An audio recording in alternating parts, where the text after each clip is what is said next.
Hello hi, this is Shravan Jyothi. Today recipe చేపల పులుసు, very tasty. ఇప్పుడు చేపల పులుసు ఎలా చేద్దామో చూద్దాం. స్టవ్ ఆన్ చేసుకొని కళాయి పెట్టుకున్నాం. ఆయిల్ అనేది హీట్ చేసుకున్నాం. ఇప్పుడు ఇందులో మసాలా ముద్ద,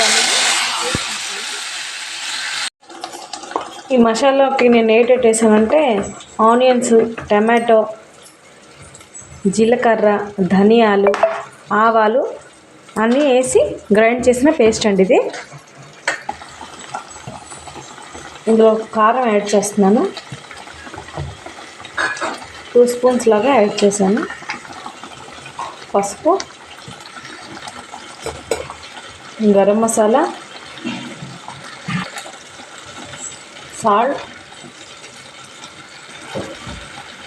ఇది బాగా ఫ్రై అవ్వాలి.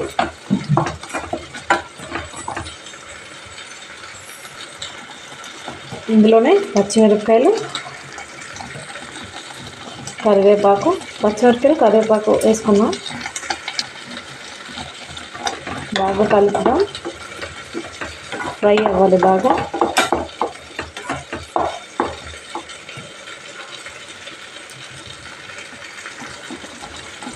ఇది ఒకసారి కలుపుకుందాం.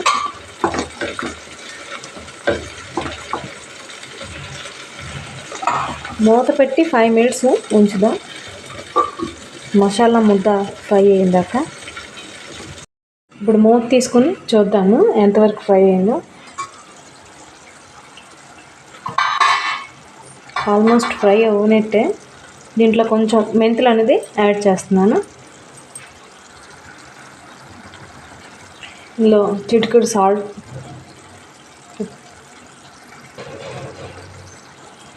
కొంచెం చిటికెడు నేను షుగర్ అనేది యాడ్ చేస్తున్నాను. ఇలా వేస్తే చేపల పులుసుకి చాలా టేస్టీగా ఉంటుంది. ఇది బాగా ఫ్రై అయింది కదా. ఇందులో చింతపండు అనేది, రసం అనేది నానబెట్టి ఉంచాను, ఇందులోనే యాడ్ చేద్దాం. ఇందులో చింతపండు పులుసు అనేది యాడ్ చేస్తున్నాను.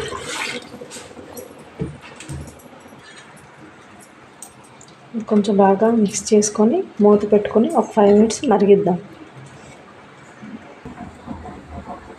ఇక్కడ మరుగుతుంది పులుసు. కొంచెం బాగా మరిగితే అప్పుడు చేపలు అనేది ఇందులో యాడ్ చేసుకుందాం. ఇక్కడ పులుసు అనేది మరిగిపోయిందండి. ఇప్పుడు చేపలని ఇందులో వేసేసుకుందాం ఒకటి. నేను శుభ్రంగా 2-3 సార్లు కడిగి చేపలని పెట్టి ఉంచానండి. ఇక్కడ చేపలు అనేవి యాడ్ చేస్తాం. మూత పెట్టి ఒక 20 మినిట్స్ ఇలా ఉంచేద్దాం. 20 మినిట్స్ అయిపోయిందండి. ఇప్పుడు మూత తీసుకొని చూద్దాం. ఆల్మోస్ట్ మొత్తం అయిపోయినట్టునండి. చేపల పులుసు అనేది రెడీ అయిపోయింది. ఒక బౌల్లో అనేది తీసేసుకుందాం. చేపల పులుసు అనేది రెడీ అయిపోయిందండి. ఒక్కసారి దీన్ని ఎలా చేయాలో, చేపల పులుసు అనేది రెడీ అయిపోయిందండి. ఒకసారి